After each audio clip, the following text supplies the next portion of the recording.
நம்மிடத்தில் தான் இருக்கிறது. அன்பின் சொல் வாழ்வை நிகழச் செய்யும். அறிவின் சொல் உலகை ஏற்போம். நாம் பேசுவோம் நல்ல சொற்கள், நாம் விளைப்போம் அன்பின் விதைகள், நாம் உருவாக்குவோம் அமைதியான உலகை. நல்ல சொல் பேசுவோம், நம் வாழ்வை ஏற்போம். நல்ல மனம் வளர்ப்போம், நம் உலகை வழிவிப்போம். நன்றி, வணக்கம். உரம் போட்டு தண்ணி ஊற்றி நல்லா செய்கிற ஒரு வேலையை ஒரு ஆள் செஞ்சுட்டு இருக்காங்க. அது யாருன்னு பார்த்தா செல்போன். நமக்கு தெரியாது.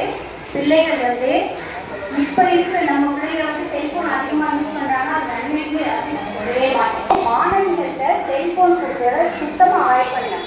நாங்கள் வாட்ஸ்அப்பில் மெசேஜ் எடுத்து கொடுக்குறோம் அப்படின்னா தயவு செஞ்சு நீங்கள் பாருங்கள், பார்த்து அந்த பிள்ளைகளுக்குலாம் செல்பா அப்படின்னு சொல்லி கொடுங்க. செல்போன் வந்து நம்மளுடைய தேவையில்லாத ஒன்றுன்னு சொல்லவே முடியாது. அது வந்து உலகத்தில் ரொம்ப எல்லாருக்கும் ஒரு அத்தியாவசியமான ஒரு உபயோகமுள்ள கருவியாக இருக்குது.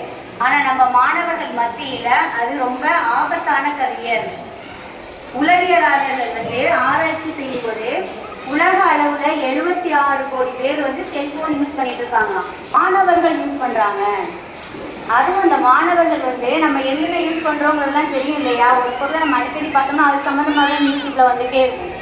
அந்த மாதிரி ஆராய்ச்சியில் பார்க்கும்போது மாணவர்கள் படிப்புக்காக யூஸ் பண்ணுறதே இல்லை, பொழுதுபோக்குக்காகவும் அவங்களுடைய சுயநலத்துக்காக ஒரு கருத்தை ஆணித்தரமாக வைக்கிறாங்க.